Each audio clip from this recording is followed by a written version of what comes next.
दोस्तों ये कहानी एक सच्ची घटना है। एक बैल ने अपने मालिक की जान बचाई। वो कैसे, इसके लिए ये 2 मिनट की कहानी जरूर सुनिए। और अगर आपको ये कहानी पसंद आती है तो आपके मन पसंदीदा जानवर के बारे में 2 शब्द कमेंट में जरूर लिखिए। 2 साल पहले की बात है। देवगढ़ का काशीनाथ मारी हमेशा की तरह खेत में गया। उसने बैलों को पानी पिलाया, गोबर साफ किया, नाश्ता किया और जमीन की जुताई करने के लिए उसने हल को बैल जोते। उसके प्यारे बैलों का नाम था नील और टीक। घर की गाय के दोनों बछड़े अब बैल बन चुके थे। काशीनाथ ने उन्हें बहुत ही प्यार से बड़ा किया था। उन्हें खिलाने पिलाने में वो कभी कमी नहीं करता था। हरा मक्का, कडूल, पेन, वो सब कुछ उन्हें खिलाता था। अपने बच्चों की तरह उनका ख्याल रखता था। नीला और टीक भी उतना ही काशीनाथ से प्यार करते थे। काशीनाथ का खेत गांव की सीमा से बहुत दूर था। गर्मी के दिन थे, इसलिए खेतों में किसानों का आना जाना बहुत कम था।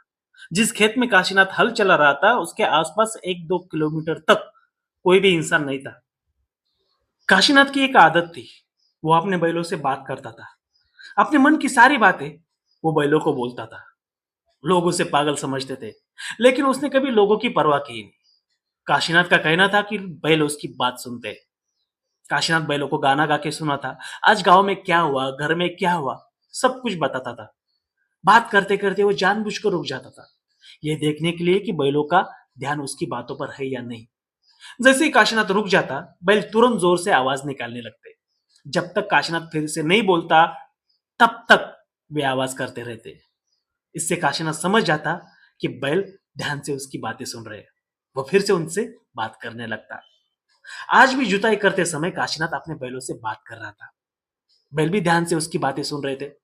लेकिन अचानक काशीनाथ की आवाज बंद हो गई। काशीनाथ की आवाज नहीं आ रही थी, इसलिए बैल रुक गए और पीछे मुड़कर देखा तो काशीनाथ जमीन पर गिर चुका था। उसके पास से एक काला कोबरा नाग गुजर रहा था। नाग को देखकर बैल घबरा गया और उछलने लगे। उनके गले का जू नीचे गिर गया। रस्सी टूट गई। नाग दूर निकल गया तो बैल काशीनाथ के पास आ गए और उसे सूंघने लगे। काशीनाथ के मुंह से छाग निकल रहा था। वो उठने की कोशिश कर रहा था, लेकिन 2 पैरों पर खड़ा नहीं हो पा रहा था। उसकी आंखों के सामने अंधेरा छा रहा था। तभी अचानक नील नाम का बैल गांव की तरफ दौड़ने लगा। गर्मी के दिन थे, इसलिए धूल उड़ रही थी। नील गांव पहुंचा तो गांव बिल्कुल शांत था। एक भी आदमी उसे दिखाई नहीं दे रहा था। सब लोग दोपहर का खाना खाकर सो गए थे। घबराए हुए नील ने जोर से हंबाड़ा फोड़ा। उसकी आवाज सुनकर काशीनाथ की पत्नी ने दरवाजा खोला तो सामने नील बैल था। नील गर्दन हिलाकर उसे कुछ बताने की कोशिश कर रहा था, लेकिन काशीनाथ की पत्नी को कुछ समझ में नहीं आया। उसने अपने ससुर को आवाज दी। काशीनाथ के पिता ने नील को पकड़ने की कोशिश की। तभी नील खेत की दिशा में दौड़ने लगा। काशीनाथ ने पड़ोसी रामू को कहा, लगता है नील रस्सी तोड़कर आया है, जरा पकड़ो इसे।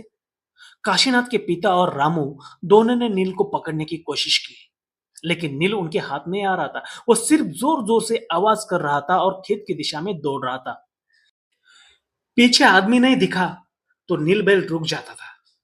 रामू ने बाइक निकाली और नील बैल के पीछे चल पड़ा।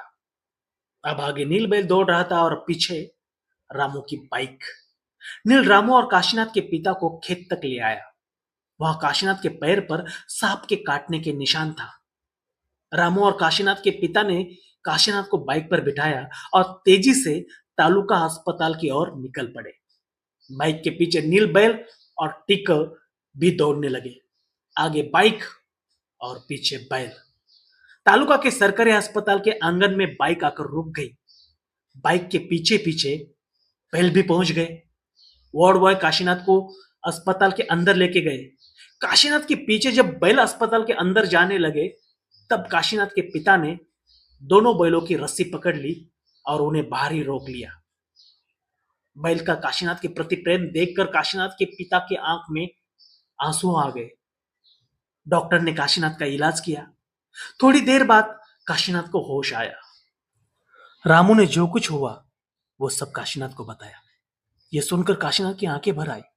वो खुद को संभालते हुए अस्पताल के बाहर आया। काशीनाथ को देखते ही बैलों ने जोर से डरकाड़ी फोड़ी। इस तरह बैल ने अपने मालिक की जान बचाई। दोस्तों, बैल और किसान का रिश्ता कितना गहरा होता है, ये सिर्फ एक किसान ही समझ सकता है। अगर आपको ये कहानी पसंद आई तो लाइक करें, चैनल को सब्सक्राइब करें और ये कहानी कैसी लगी कमेंट में ज़रूर लिखिए। धन्यवाद।